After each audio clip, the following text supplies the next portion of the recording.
Hello दोस्तों, आप सभी का स्वागत है आपके अपने यूट्यूब चैनल इसराफिल स्टडी में। आज हम कक्षा 10 गणित में इस क्वेश्चन को शानदार तरीका से हल करना सीखेंगे। ये क्वेश्चन मैट्रिक बोर्ड एग्जाम के लिए बहुत ही महत्वपूर्ण है, इसीलिए इसे अच्छे तरीके से समझिएगा। ठीक, तो क्वेश्चन है दोस्तों, दो क्रमागत धनात्मक पूर्णांक ज्ञात कीजिए जिनके वर्गों का योग 365 है। यानी हमें यहाँ दो क्रमागत धनात्मक पूर्णांक ज्ञात करना है, जहाँ हमें एक शर्त दिया है कि जिनके वर्गों का योग 365 है। क्रमागत का मतलब होता है लगातार वाली संख्या। तो हमें दो क्रमागत संख्या ज्ञात करना है जो कि हमें पता नहीं है, तो हम मानेंगे। तो देखिए हल में लिखेंगे हम माना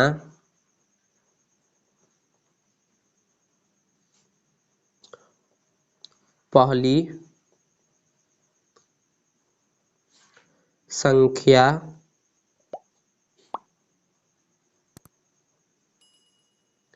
बराबर x।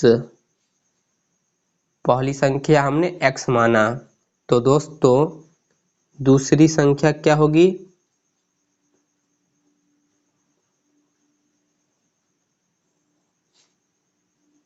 दूसरी संख्या बराबर होगी x प्लस 1।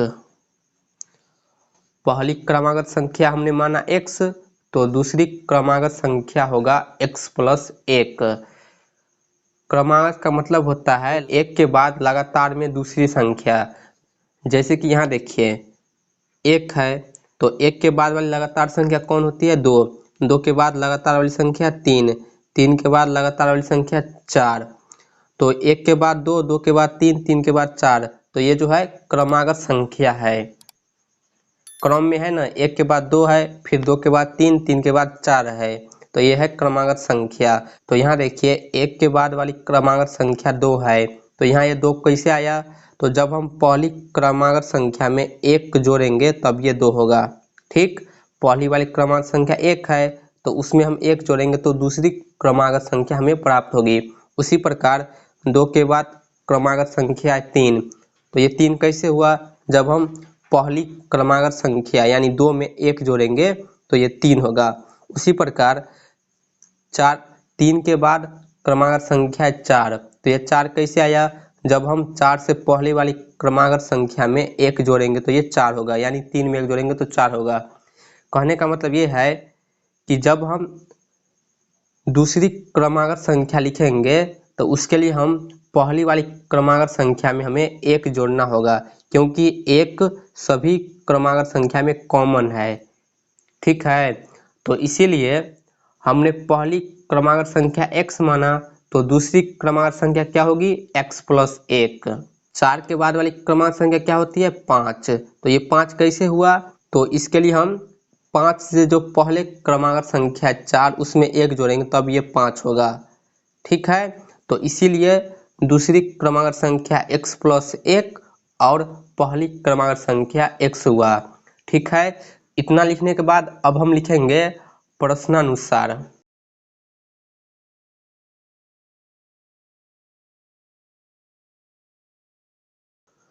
तो प्रश्न में हमें शर्त दिया है कि जिनके वर्गों का योग 365 हो। यानी हमने जो माना है पहली संख्या x और दूसरी संख्या x प्लस 1, तो इस दोनों का वर्ग का योग यानी जोड़ने पर 365 होगा। तो पहली संख्या हमने माना है x, तो लिखेंगे x। फिर दूसरी संख्या है x प्लस 1, तो लिखेंगे x प्लस 1। तो अब ध्यान दीजिए, हमें इस दोनों का वर्ग करना है फिर जोड़ना है। तो पहली संख्या x है तो हमें इसका वर्ग करना होगा। फिर दूसरी संख्या है x प्लस 1, तो इसका वर्ग करना होगा। तो वर्ग कर दिया। अब क्या करेंगे, योग करेंगे। योग का मतलब होता है जोड़ने पर, तो हम इस दोनों को जोड़ेंगे। तो जब हम इस दोनों को जोड़ेंगे तो क्या होगा, 365। तो लिखेंगे यहाँ 365, ठीक है। तो देखिए अब ये समीकरण के रूप में है, तो यहाँ से हम इसे हल कर कर x का मान निकालेंगे, तो पहली क्रमागत संख्या और दूसरी क्रमागत संख्या हमें प्राप्त हो जाएगी, ठीक। तो अब देखिए इसे हम हल करेंगे। तो यहाँ एक्स स्क्वायर है, लिखेंगे एक्स स्क्वायर, फिर प्लस है तो प्लस, यहाँ देखिए एक्स प्लस एक का होल स्क्वायर है। यदि हम x की जगह a और एक को b मानेंगे तो ये a प्लस बी का होल स्क्वायर होगा। तो दोस्तों हमें पता है कि a प्लस बी का होल स्क्वायर बराबर क्या होता है, a square plus B square plus 2ab। तो a की जगह x, b की जगह 1 है, तो लिखेंगे इस रूप में, यानी लिखेंगे एक्स स्क्वायर, फिर लिखेंगे प्लस बी स्क्वायर, बी की जगह 1 है, 1 का स्क्वायर करेंगे 1 होगा, फिर नेक्स्ट प्लस 2ab है, तो 1 की जगह x, b की जगह 1 है, तो x को हम 1 से गुना करेंगे x, फिर 2 में गुना करेंगे तो 2x होगा, और बराबर में है 365। तो लिखेंगे 365, ठीक। अब देखिए एक्स स्क्वायर दोनों प्लस में है तो जुड़ेगा, तो ये क्या होगा 2x स्क्वायर, फिर लिखेंगे ये प्लस 2x, फिर ये प्लस 1, बराबर के इस तरफ है प्लस 365, तो पक्षांतर करेंगे तो ये होगा माइनस 365, बराबर की इस तरफ कुछ बाकी नहीं रहा तो हम 0 लिखेंगे, ठीक है। अब देखिए लिखेंगे 2x स्क्वायर प्लस 2x, यहाँ देखिए प्लस 1 माइनस 365 है, तो प्लस माइनस माइनस चिन्ह बड़ी संख्या का, तो 365 बड़ा है इसीलिए माइनस चिन्ह होगा, प्लस माइनस माइनस। अब घटाएंगे, 365 में से 1 घटाएंगे तो ये होगा 364, और बराबर में 0, ठीक। अब देखिए यहाँ 2x square plus 2x minus 364 है, तो हम इस तीनों में से 2 कॉमन निकाल सकते हैं, तो कॉमन निकाल लेते हैं। इस तीनों में से 2 कॉमन आएगा, तो यहाँ बाकी होगा x स्क्वायर, प्लस है तो प्लस, 2x में से 2 आ गया तो x बाकी रह गया, फिर माइनस 364 है, तो इसमें से 2 कॉमन आ गया, तो यहाँ बाकी होगा 182, ठीक है, फिर बराबर में 0। 182 को 2 से गुना करेंगे तो 364 होगा। यहाँ देखिए कोष्टक के अगाड़ी में कोई चिन्ह नहीं है तो गुना का चिन्ह है, यानी ये 2 गुना में है, तो इसे हम बराबर की इस साइड पक्षांतर करेंगे तो भाग में चला जाएगा, यानी 2 से हम 0 में भाग देंगे तो क्या होगा 0। तो अब ये होगा भाग देने पर x square plus x minus 182 बराबर 0, ठीक। ये 2 इधर भाग में चला गया तो 0 हो गया। तो अब देखिए ये x square plus x minus 182 है, तो हमें x का मान निकालना है, तो यहाँ अब हम इसका गुणनखंड करेंगे। तो गुणनखंड कैसे करते हैं, एक्स स्क्वायर के गुणांक से अचर पद में गुना करते हैं।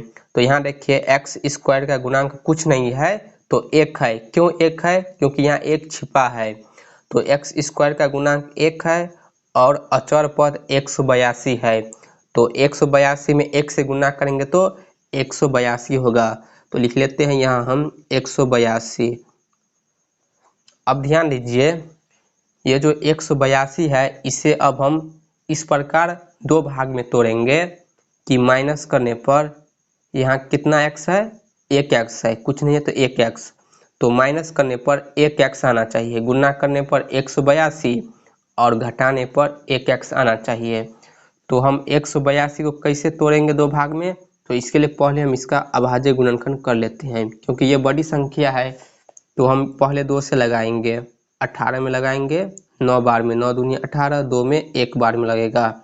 अब 91 है तो ये 3 से नहीं लगेगा, डायरेक्ट 7 से लगेगा, 7 से 91 लगेगा, भाग 13 बार में 13 सत्ते 91, यानी 182 बराबर होगा इसका अभाज्य गुणनखंड 2 × 7 × 13।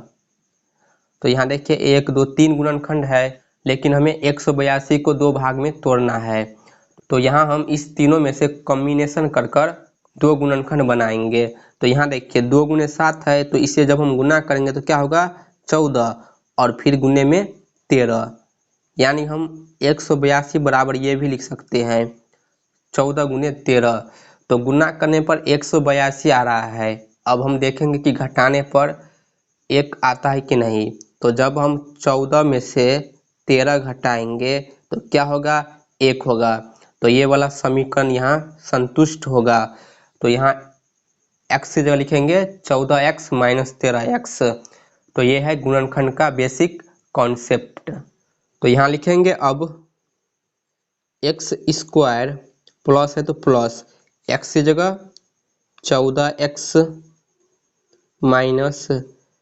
13x - 182 और बराबर में 0। ठीक है। तो यहाँ देखिए 1 2 3 4 पद है, तो हम यहाँ क्रमशः 2 पद को हल करेंगे कॉमन निकाल कर, यानी जो दोनों में है उसे बाहर निकाल देंगे। ठीक। तो यहाँ है x² प्लस 14x। तो इस दोनों में से क्या कॉमन आएगा, यहाँ से x कॉमन आएगा, यहाँ भी x है यहाँ भी x है। तो इस दोनों में से x कॉमन आ गया। अब जो बच गया उसे हम छोटा कोष्ठक में लिखेंगे। x² का मतलब होता है कि 2x गुना में है, तो 1x बाहर आ गया, तो यहाँ 1x बाकी रह गया। फिर यहाँ प्लस है तो प्लस लिखेंगे, 14x में से x निकल गया, तो यहाँ 14 बाकी रह गया। ठीक है। और ये कोष्ठक, फिर यहाँ देखिए माइनस चिन्ह है, तो यहाँ हम माइनस चिन्ह ज्यों का त्यों उतार देंगे। अब यहाँ 13x - 182 है, तो इस दोनों में से कॉमन निकालेंगे। तो इस दोनों में से दोस्तों 13 कॉमन आएगा। यहाँ 13x है और यहाँ 182 है, तो 182 को हम 14 × 13 लिख सकते हैं। तो यहाँ भी 13 है और यहाँ भी 13 है, तो इस दोनों में से 13 कॉमन आएगा। अब जो बच गया उसे हम कोष्ठक में लिखेंगे। तो यहाँ बाकी रह गया सिर्फ x। अब हम यहाँ चिन्ह लगाएंगे। तो जब भी हम यहाँ चिन्ह लगाएंगे तो इस चिन्ह को और इस चिन्ह को गुना करेंगे। तो यहाँ है माइनस और यहाँ भी माइनस है, तो इस दोनों को गुना कर कर हम यहाँ चिन्ह लगाएंगे। तो माइनस को माइनस से गुना करते हैं तो क्या होता है प्लस। ठीक है। तो यहाँ हम प्लस चिन्ह का प्रयोग करेंगे, माइनस को माइनस गुना करने पर प्लस। 182 को हम 14 × 13 लिख सकते हैं। तो 13 बाहर निकाल लिया, तो क्या बाकी रह गया 14, तो लिखेंगे 14 फिर बराबर में 0। ठीक है। तो यहाँ देखिए फिर से माइनस की अगाड़ी x + 14 है और इस तरफ भी x + 14 है। तो यहाँ से हम इसे कॉमन निकाल सकते हैं क्योंकि माइनस के दोनों तरफ है। तो यहाँ फिर से हम x + 14 को कॉमन निकालेंगे। तो यहाँ बाकी क्या होगा x और इधर -13, तो लिखेंगे -13 फिर बराबर में 0। तो ये हुआ गुणनखंड। अब हम यहाँ से x का मान निकालेंगे, तो इसके लिए हम इस दोनों को 0 के साथ बराबर करेंगे। तो लिखेंगे पहले x + 14 बराबर 0। तो यहाँ से x बराबर होगा +14 को पक्षांतर करेंगे -14। ठीक है। फिर नेक्स्ट x - 13 है, तो इसे भी 0 के साथ बराबर करेंगे। तो यहाँ x बराबर होगा +13, पक्षांतर करेंगे तो +13। तो यहाँ ध्यान दीजिए x का 2 मान आया है, एक है -14 और दूसरा है +13। तो हम इसमें से x का मान माइनस मिलेंगे कि प्लस मिलेंगे। तो हमें यहाँ क्वेश्चन में कहा गया है धनात्मक पूर्णांक। धनात्मक मतलब होता है पॉजिटिव, यानी प्लस वाला संख्या। तो इसीलिए हम यहाँ x का मान प्लस वाला लेंगे, माइनस वाला नहीं लेंगे, यानी इसे हम नहीं लेंगे, इसे लेंगे। x बराबर 13, यानी x बराबर हमारा मान आया है 13। तो अब हम यहाँ लिख सकते हैं तब पहली संख्या हमने क्या माना है, x।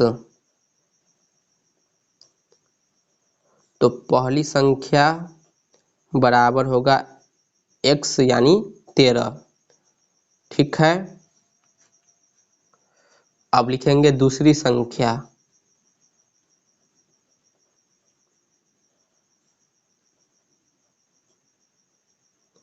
दूसरी संख्या क्या है दोस्तों, x प्लस 1। तो x का मान है 13 और इसमें 1 जोड़ेंगे तो क्या होगा 14। तो यहाँ देखिए दो क्रमांक संख्या ज्ञात हो गया। पहली क्रमांक संख्या 13 और दूसरी 14। 13 के बाद क्या आता है 14। तो इसीलिए क्या है, ये दो धनात्मक क्रमागत पूर्णांक है। तो ये है इसका आंसर। इस प्रकार हम इस क्वेश्चन शानदार तरीका से हल करेंगे। उम्मीद करता हूँ कि आपको वीडियो समझ आई होगी। यदि आप इस चैनल पे पहली बार आए हैं तो प्लीज़ वीडियो को लाइक करके एक प्यारा सा कमेंट कर दीजिए और चैनल को सब्सक्राइब ज़रूर कर लीजिए।